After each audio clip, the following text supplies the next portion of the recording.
Hello વિદ્યાર્થી મિત્રો, બીકે science ઇન્સ્ટિટ્યૂટમાં આપ સૌનું ફરી હાર્દિક સ્વાગત છે। છેલ્લા વિડિયો લેક્ચરની આપણે ધોરણ 10 માં સ્વાધ્યાય 2.2 ના બે દાખલા જોયા હતા। તો આજે આપણે ત્રીજો અને ચોથો દાખલો જોઈશું। શરૂઆત કરીએ। અહીંયા રકમમાં તમને જુઓ બેટા, અત્યાર સુધી આપણે જે દાખલા ગણ્યા એ રકમની અંદર 3 પદ આવતા હતા, પણ અહીંયા કેટલા પદ છે? 2 પદ। હવે આપણે જ્યારે 3 પદ આવતા હતા ત્યારે શું કરતા હતા? કારણ કે વ્યાપક સ્વરૂપ શું હતું? તો વ્યાપક સ્વરૂપ હતું ax² + bx + c। આ શું હતું? વ્યાપક સ્વરૂપ।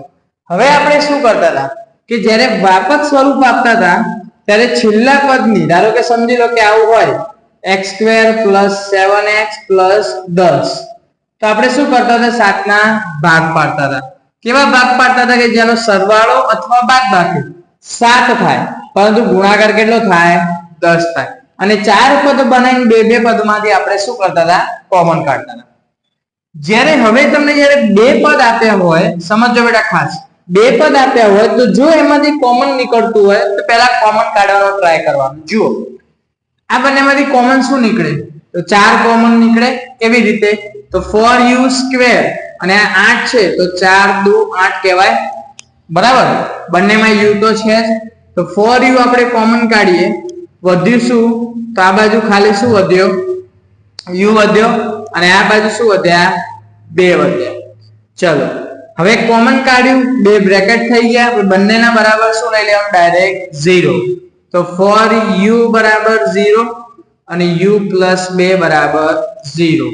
તો u ને કરતા કરો, 0 આ બાજુ 4 મલ્ટીપ્લાયમાં, આ બાજુ જાય તો ડિવાઇડમાં, આ +2 પેલી બાજુ જાય તો -2। તો u = 0 અને u બરાબર શું આયા? -2। તો આપણે શૂન્ય મળી ગયા। હવે શું કરીશું? તો શૂન્યનો ગુણાકાર અને શૂન્યનો સરવાળો। ચલો, શૂન્યનો પહેલા ગુણાકાર કરીએ। તો શૂન્યનો ગુણાકાર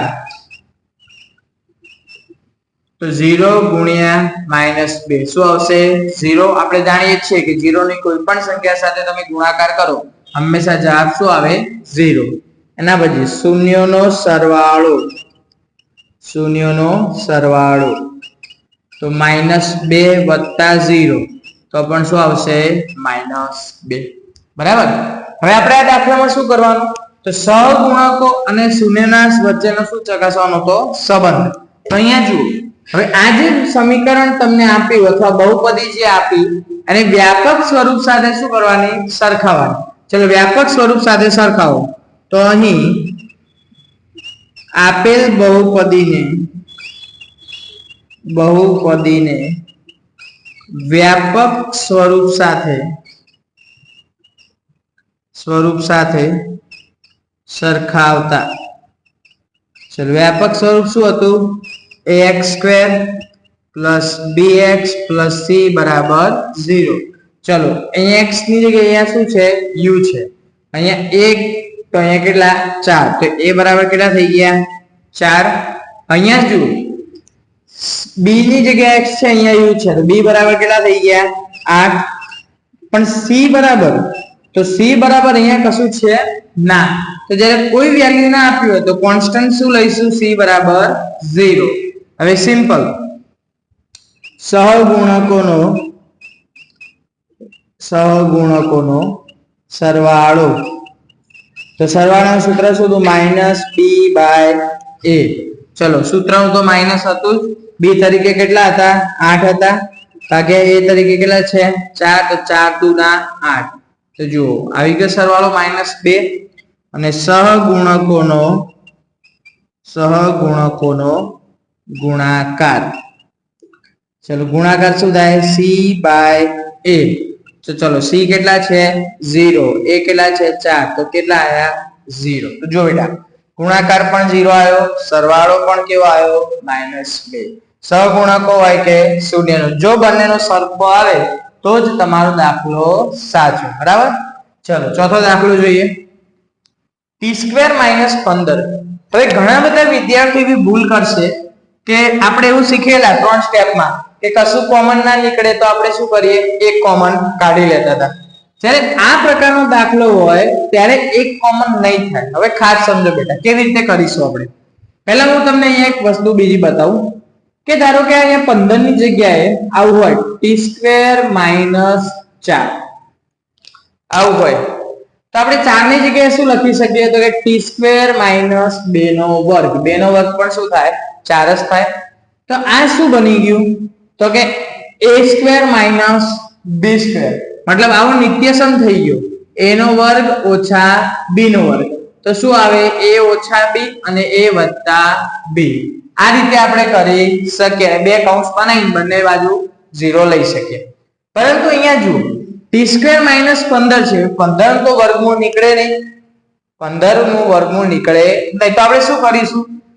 t² ઓછા વર્ગમૂળમાં 15 આખાનો વર્ગ. તો સમજો વર્ગ અને વર્ગમૂળ કેન્સલ થઈ શકે, બરાબર. ચલો હવે એક કૌંસ માઈનસ નો પડશે અને એક કૌંસ પ્લસ નો, તો શું થશે? t² t માઈનસ વર્ગમૂળમાં 15 અને t પ્લસ વર્ગમૂળમાં 15. ચલો બંનેના બરાબર 0. t માઈનસ વર્ગમૂળમાં 15 બરાબર 0, t પ્લસ વર્ગમૂળમાં 15 બરાબર 0. માઈનસ પેલી બાજુ જાય એટલે પ્લસ વર્ગમૂળ 15, પ્લસ વર્ગમૂળ 15 પેલી બાજુ જાય એટલે માઈનસ વર્ગમૂળ 15. ચલો આપણને મળી ગયા બે શૂન્ય. આગળ જોઈએ શૂન્યનો ગુણાકાર. ચલો ગુણાકાર કરીએ તો માઈનસ વર્ગમૂળમાં 15 ગુણ્યા પ્લસ વર્ગમૂળમાં 15. તો વર્ગમૂળમાં 15 અને વર્ગમૂળમાં 15 બંનેનો વર્ગ થઈ જાય. માઈનસ કોમન બહાર કાઢી દઈએ તો વર્ગમૂળમાં 15 નો વર્ગ, તો શું આવ્યું? -15. ચલો અને શૂન્યનો સરવાળો કરીએ તો માઈનસ વર્ગમૂળમાં 15 વત્તા વર્ગમૂળમાં 15, માઈનસ પ્લસ માઈનસ, તો શું થઈ જાય? 0. ચલો એ જ રીતે આને કોની સાથે સરખાઈશું? તો વ્યાપક સ્વરૂપ સાથે સરખાવતા. વ્યાપક સ્વરૂપ સાથે સરખાવતા. ચલો વ્યાપક સ્વરૂપ શું છે? તો ax² + bx + c બરાબર 0. હવે અહીંયા જો બેટા x² ની જગ્યાએ t² છે, કશું નથી સમજવાનું, 1. તો અહીંયા a બરાબર કેટલા આવશે? 1. b બરાબર કેટલા આવશે? તો b તો છે જ નહીં, તો 0. અને c બરાબર કેટલા આવશે? -15. ચલો હવે કરીએ સહગુણકોનો સરવાળો અથવા સહગુણકોનો ગુણાકાર કરીએ. ચલો પહેલા તો ગુણાકાર શું થાય? c/a. તો c કેટલા હતા? -15 ભાગ્યા 1 બરાબર કેટલા આયા? -15. ચલો સહગુણકોનો શું છે? સરવાળો. તો સરવાળાનું સૂત્ર શું હતું? -b/a. ચલો b બરાબર તો 0 જ છે, 1 તો કેટલા આયા? 0. જો બેટા આવી ગયો બધું સરખું, ખ્યાલ આવ્યો?